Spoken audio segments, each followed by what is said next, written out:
Hey everyone, welcome to On Tap. I'm Chris, and today we are going to be talking about an American craft brewery that has made a serious name for itself with some quality dark beer. I'm talking Scotch ales, porters, stouts, and all that good stuff. Founders. Founders, officially known as the Founders Brewing Company, was established, like many American companies, such as Allagash, Lagunitas, and New Belgium, in the 1990s, 1997 to be exact.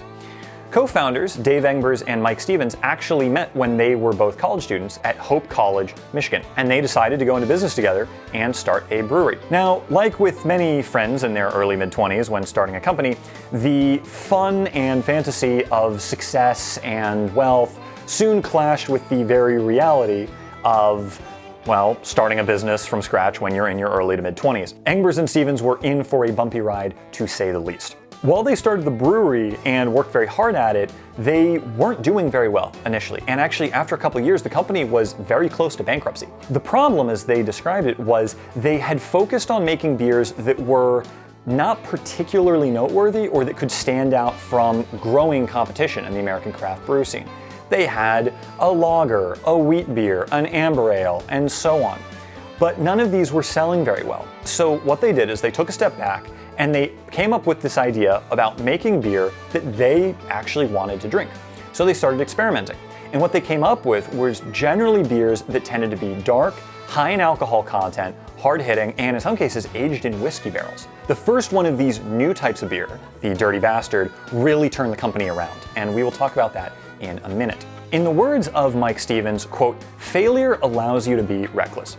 The fact is, the two co-founders have been very open about their past failures and how they were able to learn from those past failures to turn their company around and succeed. And honestly, I could not agree with that approach more. I myself have definitely made professional mistakes in the past.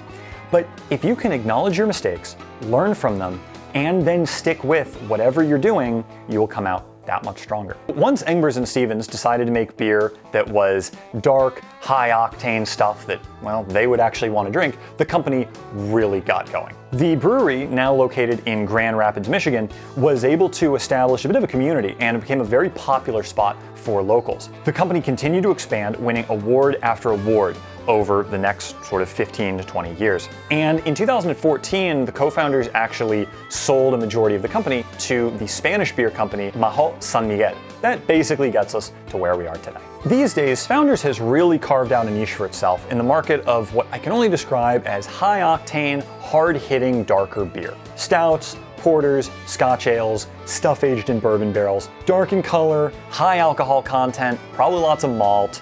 Sign me up. The company has been, for a few years now, the 15th largest brewery in the United States. And if we count it as sort of a craft brewery in spirit, we don't count things like Budweiser, it's actually in the top 10. And yearly production as of 2017 is around 465,000 barrels US. The company actually also has a YouTube channel. And on that, there's sort of the history of the brewery, about how the founders were able to meet and build their company up after initial setbacks. And it was actually from those videos that I was able to get a lot of my information about how the founders were able to save their brewery and snatch victory from the jaws of defeat. I also understand that the Founders Brewery has become something of a notable location in the town of Grand Rapids, Michigan, where the brewery is based, and they have a major tap room there. They also had a tap room in Detroit, Michigan, but that more recently closed down due to fallout from a lawsuit by an ex-employee. But at least in Grand Rapids, Michigan, the brewery has become a bit of a centerpiece for the community. Every year since 2013, Founders hosts something called Founders Fest, which is basically an annual street fair attended by thousands of locals that feature food by local vendors, art by local artists, and performances by various musical acts. Like many American craft breweries, I would argue that Founders isn't really defined by a single best-selling beer that completely defines the brand. Rather, there are a number of different beers that the company makes, some of which are more easy to find than others. Arguably the most well-known of the Founders beers, though, if I did have to pick one, is the Dirty Bastard. This is the beer that, as I mentioned in the history section, arguably saved the company, or at least turned it around. It's also the first Founders beer that I personally became aware of in around, I think maybe 2010, 2011. It's a Scotch ale, meaning it's going to be a very sort of dark, brownish red, almost ruby red color. It's very malty, and it's going to have some undertones of peat and smoke. Founders Breakfast Stout. This one is another darker, stronger beer, clocking in at 8.3% ABV. It's made with chocolate, 2 different kinds of coffee, rolled oats, all good stuff. Founders makes a couple of IPAs, including the All Day IPA. Now, this is going to be a little bit on the weaker side, at least in terms of its alcohol content compared to some American IPAs, but this is going to also have sort of a apparently more balanced profile of some hops, some maltiness, and some citrus elements, all kind of blended together, none of which stand out too much above the other ones. Founders Solid Gold Lager. This is, if you can't guess from the name, a, well, gold lager. It's not just going to have your basic malty base, characteristic of any lager, but it's also going to feature some notes of citrus, along with a little bit of floral hints, and finally, some hoppy bitterness. Founders Porter.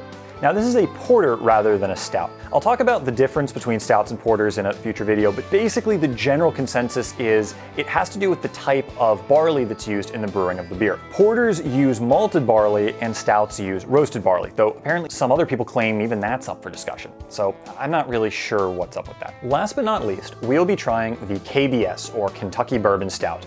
This is a Russian Imperial Stout. When brewing the first batch of this, the brewers allegedly kept the beer in the bourbon barrels for a year. And this is not wine or spirits we're talking about, but beer. Roasted coffee and chocolate, aged in bourbon barrels with notes of vanilla, cocoa, and charred oak. Hell yeah. All right, enough talking, time for drinking. Well, I'll be talking some more, but I'll be drinking while I'm talking. Now, I did have a good lunch before this episode, but just a fair warning with the alcohol content of some of these beers, I can't promise I'm going to be 100% sober by the end of the shoot. Also, as you can see, I'm not exactly the biggest guy in the world. So in keeping with the beer that saved the company, I thought it's fitting to start with the Dirty Bastard. Take a look at the color. Yes, this has a very nice red color to it. Yeah, very, very ruby red, I would say. Very nice color. Yep, I can smell that sort of sweet alcohol flavor in it. It's gonna taste. This is probably gonna be very heavy. Let's take a taste.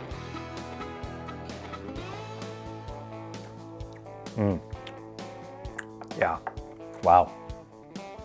That's very nice. A lot of interesting flavors there.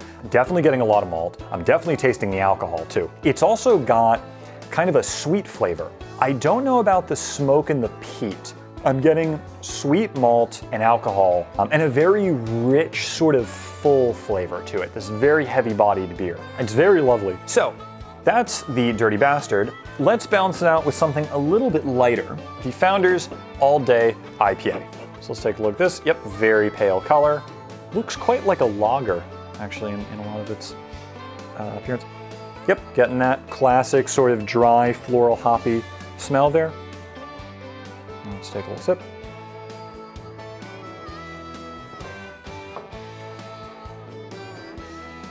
Yeah, so this is definitely on the mild side. I will say it feels a little thin, almost dare I say, maybe not watery, but it feels thin. It doesn't feel like a beer that's got a lot of substance to it. There's definitely that hoppy dryness, but there's not a lot of it. It definitely is balanced out with sort of more of the malt.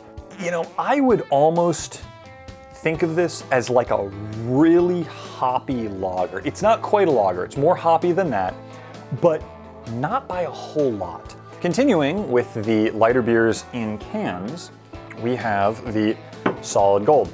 So we've got, yes, definitely a very gold color. And this is, in the scheme of a lager, aside from sort of the more amber Vienna lagers, this is a pretty full color. It is a very golden color. I like it. It's nice. Smells like a lager. Let's see.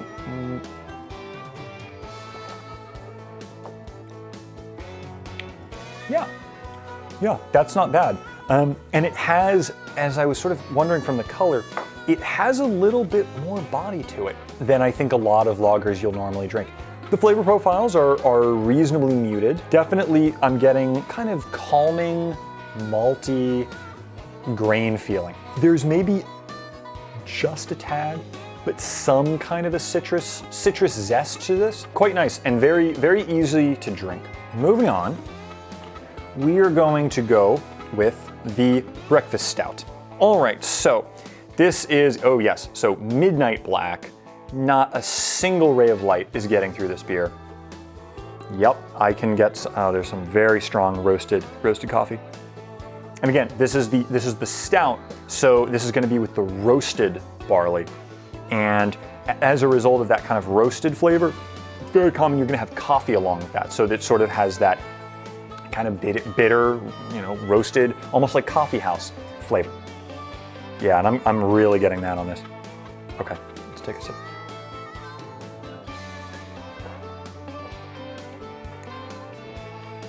Wow, that's very, you know, for something that's 8.3% alcohol, this is very smooth actually. So unlike with the Dirty Bastard, I'm actually not tasting that much sort of an alcohol flavor. I thought this was gonna be a pretty serious kind of hit, but it's silky and chocolatey, and it's got some coffee in it.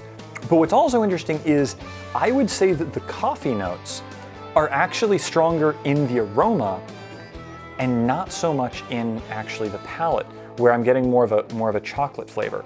And the oats are gonna be, I think, harder to taste in something like this just because coffee and chocolate are kind of these very bold flavors. This is really nice. Let me take another taste.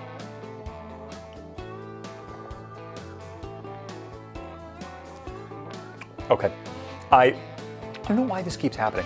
The second sip I take on so many beers, I get more flavors and I'm more attuned with kind of what's going on. And it always seems to happen that way. It's interesting. But on this second sip, yeah, I'm just gonna have to totally backtrack on what I said.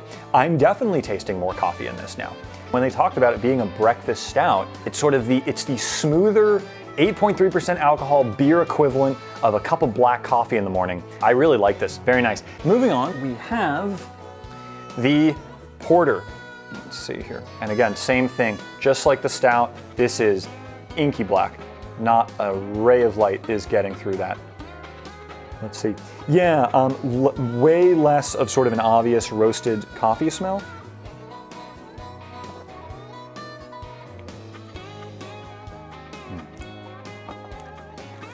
That's really nice. It's not very strong, but it's something where you drink it and it's deceptively soft. I really like that. And there are little subtle notes, maybe like a little bit of dark chocolate, but even there's not much bitterness to this.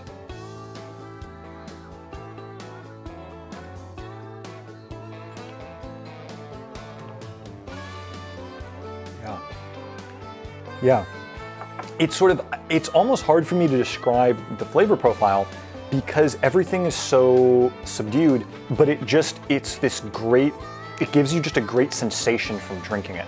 Yeah, what it is it tastes like this dark, smooth midnight malt. It's got this weight to it, like a heavy kind of body, but at the same time, it's so silky and it tastes so kind of light in some ways and subtle. It's a very interesting experience of drinking it. Well, ladies and gentlemen, it's time to bring in the heavy artillery. The highly acclaimed KBS A Flavored Stout. And once again, like with the breakfast stout and the porter, this thing is absolutely midnight black. This is approaching wine strength, and this is beer.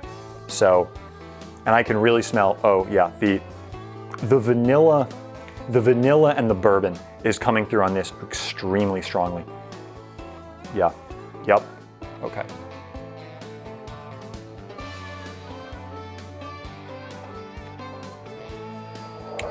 Yeah. Wow. So again, even for something that's 12% alcohol, the alcohol and the bourbon barrel flavor it's really there. It's very nicely woven in with kind of all of these different flavors. So you know that you're drinking something that is strong and that packs a punch, but the flavor on this is excellent. The bourbon barrel feeling is sort of mixed in with notes of vanilla. And the vanilla kind of, I think it's the vanilla really, that kind of is capping what would otherwise be a very sort of burning alcohol taste. Yeah, Take another sip.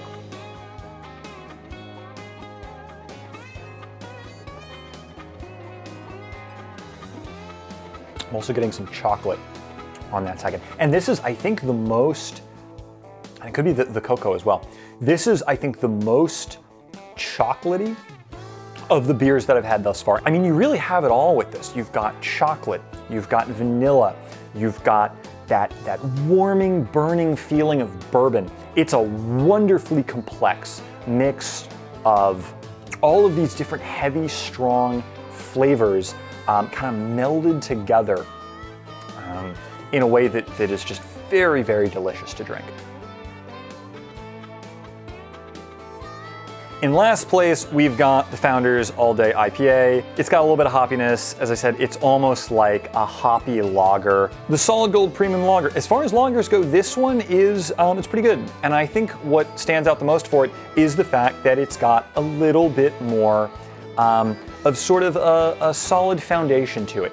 It's not sort of one of those thin pale lagers. It is a very deep, kind of rich golden color. And that golden color comes out in terms of this beer having kind of a heavier body. The dividing line is right kind of here between these beers, which are kind of nice regular beers, and these beers, which are excellent to outstanding. You've got the breakfast stout and the porter. And I rank the porter just kind of, for the beers being tied, I kind of rank the porter just very slightly ahead, and I think that was just because I was so impressed by the silky smoothness of it. But both of these beers are very nice, and I could imagine if you prefer more of the black coffee kind of flavor, you'd put this one above the porter. So again, these two are both really good, kind of ranking them together. The Dirty Bastard, this is really good. The sort of the malt and that feeling of kind of like the sweet, sort of heavy liquid bread feeling mixed in with just a slight hint of kind of peat, smoke, undertone, though there's not much, as I said, is very, very delightful. And then in first place, of course, we have the KBS, the Kentucky Bourbon Stout. The combination of flavors on this and the way that everything's kind of put together is just excellent. As I said, you've got vanilla, you've got cocoa, you've got kind of just these rich, bold, chocolatey flavors, you know, mixed in with some vanilla, and the vanilla kind of caps off that warm, burning kind of bourbon feeling that you get from the barrel. So it's got that wonderful kind of glowing sensation you get if you take a shot of bourbon, but there's none of that burning alcohol feeling. That's kind of woven very excellently into these other kind of dark, rich flavors. It's a really well done beer. That's my assessment of these beers. Do you agree with my assessment? Do you think I'm totally off the mark? Let me know in the comments. Hey everyone, thanks so much for watching. If you like this video and my assessment of the Founders Brewery, why not be on the lookout for more on tap content by liking this video, subscribing, and even hitting the notification bell so you can get notified when we come out with new videos. Thanks.